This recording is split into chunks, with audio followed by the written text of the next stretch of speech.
Dalam berinteraksi dengan orang tua, anak harus memperhatikan rambu-rambu etika yang disebut adab. Menurut Imam Al-Ghazali, sebagaimana disebutkan dalam risalahnya berjudul Al-Adab Fid Din dalam Majmu'ah Rasail, Al-Imam Al-Ghazali, Kairo, Al-Maktabah et-Taufikiyah, halaman 444, sekurang-kurangnya ada 7 adab anak kepada orang tua sebagai berikut.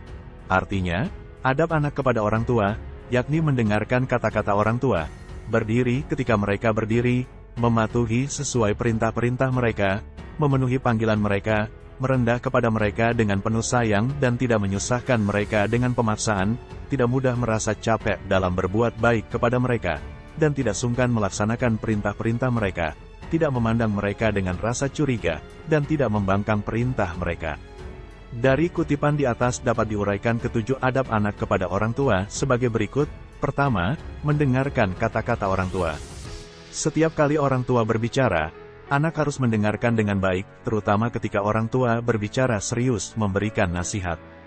Jika anak bermaksud memotong pembicaraan, sebaiknya memohon izin terlebih dahulu. Jika memotong saja sebaiknya meminta izin, maka sangat tidak sopan ketika anak meminta orang tua berhenti berbicara hanya karena tidak menyukai nasihatnya. Kedua, berdiri ketika mereka berdiri. Bila orang tua berdiri, anak sebaiknya juga berdiri. Hal ini tidak hanya merupakan sopan santun, tetapi juga menunjukkan kesiapan anak memberikan bantuan sewaktu-waktu diperlukan, diminta atau tidak.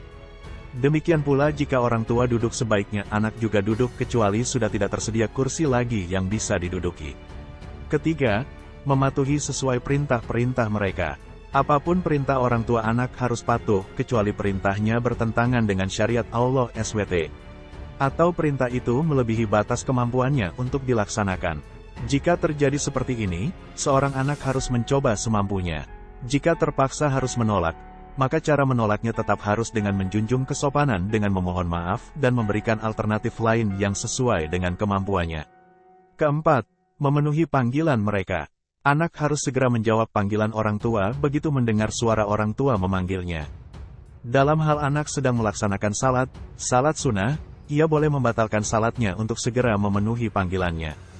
Jika orang tua memanggil anak untuk pulang dan menemuinya, anak harus segera mengusahakannya begitu ada kesempatan tanpa menunda-nunda. Kelima, merendah kepada mereka dengan penuh sayang dan tidak menyusahkan mereka dengan pemaksaan. Seorang anak sealim dan sepintar apapun tetap harus takzim kepada orang tua. Ia harus menyayangi orang tua meskipun dahulu mungkin mereka kurang bisa memenuhi keinginan-keinginannya. Seorang anak harus mengerti keadaan orang tua baik yang menyangkut kekuatan fisik, kesehatan, keuangan, dan sebagainya sehingga tidak menuntut sesuatu yang di luar kemampuannya. Dengan cara seperti ini anak tidak menyusahkan orang tua. Keenam, tidak mudah merasa capek dalam berbuat baik kepada mereka, dan tidak sungkan melaksanakan perintah-perintahnya. Seorang anak harus selalu mengerti bahwa dahulu orang tua mengasuh dan membesarkannya tanpa kenal lelah dan selalu menyayangi. Untuk itu seorang anak harus selalu berusaha menyenangkan hati orang tua dengan melaksanakan apa yang menjadi perintahnya. Ketujuh, tidak memandang mereka dengan rasa curiga dan tidak membangkang perintah mereka. Seorang anak harus selalu berprasangka baik kepada orang tua. Jika memang ada sesuatu yang perlu ditanyakan, anak tentu boleh menanyakannya dengan kalimat pertanyaan yang baik dan tidak menunjukkan rasa curiga. Selain itu anak tidak boleh membangkang perintah-perintahnya, sebab mematuhi orang tua hukumnya wajib. Ketujuh adab di atas adalah minimal dan harus diketahui dan dilaksanakan oleh anak. Semakin dewasa usia seorang anak, semakin besar tuntutan kepadanya untuk memperhatikan dan mengamalkan ketujuh adab itu. Intinya seorang anak tidak bebas bersikap apa saja kepada orang tua. Demikianlah Imam Al-Ghazali memberikan petunjuk tentang 7 adab anak kepada orang tua untuk diamalkan dengan sebaik-baiknya.